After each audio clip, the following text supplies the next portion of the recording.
Hey everybody, just wanted to give you a little bit of a heads up on the Genetic Disorders Project and help you hopefully do this and not feel too stressed about it. I know it's difficult since I'm not there to really support. So let's get into the directions. So the unit is focused on genetics, the passage of DNA from parents to offspring. Although the process of inheriting DNA from parents is usually done perfectly, there are times when the information is not passed to offspring as it should have been. Table listed below contains some genetic disorders. There are many more than the ones I've listed. I just chose some that I thought you'd find some interesting information on. You will choose one of the genetic disorders to research, and you can only pick one of the disorders that falls within your last name, and I'll explain what I mean by that in a second. This is due Thursday, May 7th at 7 p.m. So the next couple classes, I'm going to give less work for you to do.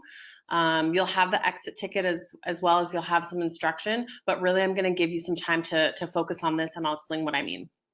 So just looking at this table here, this table right here, if you can see I've tried to color code it. So it goes based on your last name. So for example, if your last name starts with A, B, C, D, or E, you would choose one of these. That means you'd either choose cystic fibrosis, Fanconi anemia, Huntington's disease, Marfan syndrome, or brittle bone disease. You're going to choose one of them. Don't choose all of them.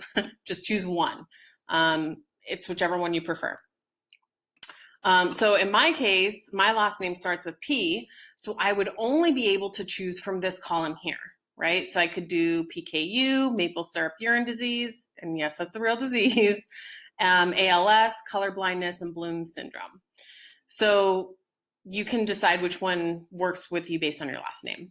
I've listed some websites over here. You can kind of see these hopefully, and feel free to use them if you want to do your own thing, that's fine too. And here's where the research worksheet goes. So I tried to leave my comments off to the side so you can kind of have some guidance as you go. You only need 4 websites, any 4 websites. Just put them where I've kind of highlighted here, okay? And then I've highlighted green the fields where you're going to kind of type in. So where it says answer here, that's highlighted green for you. So you're going to type in your answer there. So question 1 says name of genetic disorder and the history.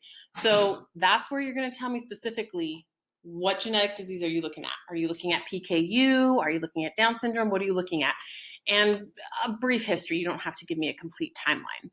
I also put a comment here. Your goal should be to try to complete these couple questions by April 28th, just so that you don't have it all to do in one day, because it's kind of a lot if you do in one day. If you spread it out, it definitely will be a lot easier.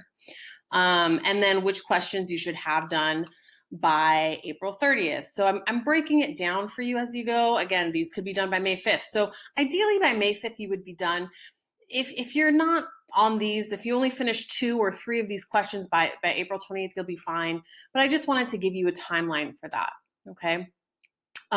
Please, I know it's easy to sometimes read something online and then write it word for word and think that it's yours. Make sure that you're actually writing your own information. I don't want to have to give low scores for plagiarism. I am checking this for plagiarism. I know that a lot of times plagiarism happens as a mistake as opposed to I actually copied and pasted something directly. So just be mindful of that. If you have any questions or concerns or anything that doesn't make sense on this project, email me, Google text me, and just kind of let me know. All right. And I hope that this was helpful for you today. And I look forward to seeing you soon.